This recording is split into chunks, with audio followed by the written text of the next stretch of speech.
ജയ് ജയ് മഹാദേവ, ജയ് ജയ് മഹാദേവ. ഇതൊരു ഹിന്ദുവിന്റെ ഭൂമിയാ. ഇത് ഞങ്ങൾ ആർക്കും വിട്ടു തരില്ല. എറിയടാ ബോംബ്. ജയ് ശ്രീരാം.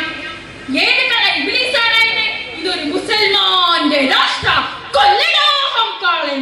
അല്ലാഹു അക്ബർ. ബോംബും വളത്തൊക്കുമായി ഏറ്റുമുട്ടുന്ന മതഭ്രാന്തന്മാർ, തകർന്നടിഞ്ഞു വീഴുന്ന വീടുകൾ, ചുടുചോര തളം കെട്ടിക്കിടക്കുന്ന സ്ഥലങ്ങൾ. ഇത് പുണ്യഭൂമിയായ ഗുജറാത്തിലെയും മറാത്തിയിലെയും പതിവ് ദൃശ്യം. അങ്ങാടിയില് വെട്ടുകുത്തു നടക്കാണ്. രണ്ടാളും മയ്യത്തായിരുന്ന കേട്ടെ. പഠിച്ചോളെ, ഞാൻ എന്തേ കേക്കണേ? ഇവിടെ വീണ്ടും ഒരു ചൊറപ്പ് കേൾക്കേ. മോളെ ആയിഷ, ചെന്ന് പള്ളിക്കൂടത്ത് പോണ്ടാട്ടോ. അങ്ങാടിയില് വെട്ടുകുത്തു നടക്കാത്രേ. എന്തേ പറയണേ? എന്നെ പള്ളിക്കൂടത്ത് പരൂഷ്യ പോവാണ്ടിരിക്കാൻ പറ്റൂല. എന്നാ മോളെ രമ്യ വരുന്നുണ്ട്.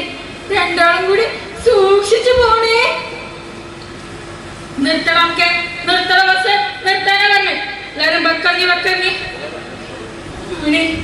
നിറവേറായിട്ട് നിക്കണ കുട്ടിയ കയ്യില് കാശില്ലെന്നിട്ട് സർക്കാർ വേണ്ടി പോന്നേ. ഇവൻ ജയിച്ചിരിക്കാൻ പാടില്ല. ഇവൻ ജയിച്ച ഇവൻ നാളെ ഞങ്ങളുടെ നേരെ വാഴും. അതുകൊണ്ട് ഇവന് ഞങ്ങൾക്ക് വേണം. അയ്യോ, എന്റെ കുഞ്ഞി അങ്ങനെ ചെയ്യല്ലേ.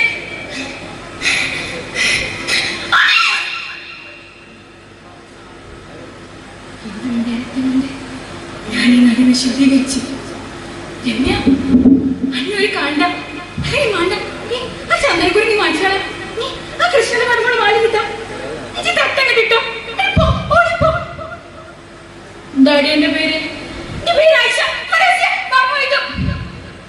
മുസൽമാന്റെ കഴുത്തിൽ എങ്ങനെയാടി കൃഷ്ണന്റെ പടമുള്ള മാല?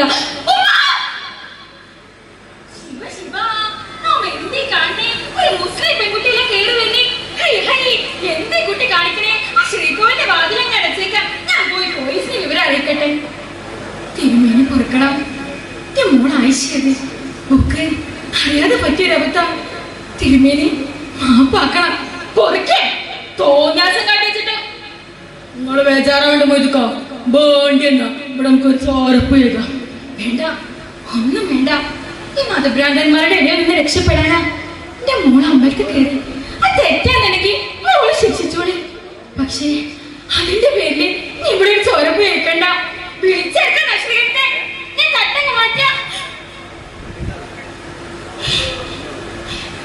എന്റെ മോളല്ലേ, എന്റെ രമ്യ മോള്. അച്ഛാ, ആയിഷ എവിടെ അച്ഛാ? അവളാ ഈ മതഭ്രാന്തന്മാരുടെ നിന്നെ രക്ഷപ്പെടുത്തി. പറയാ ആയിഷ എവിടെ? അപ്പൊ നമ്മളെ കൊത്തിക്കേറിയത് മതിയായില്ലേ? മതിയായില്ല നിങ്ങൾക്ക് എന്റെ കൂട്ടുകാരെ വന്നപ്പോ? 5 നേരം നമസ്കരിച്ച് നടന്നത് കൊണ്ടോ കുന്തയും രുദ്രാക്ഷവും ധരിച്ച് നടന്നത് കൊണ്ടോ മനുഷ്യനാവില്ല.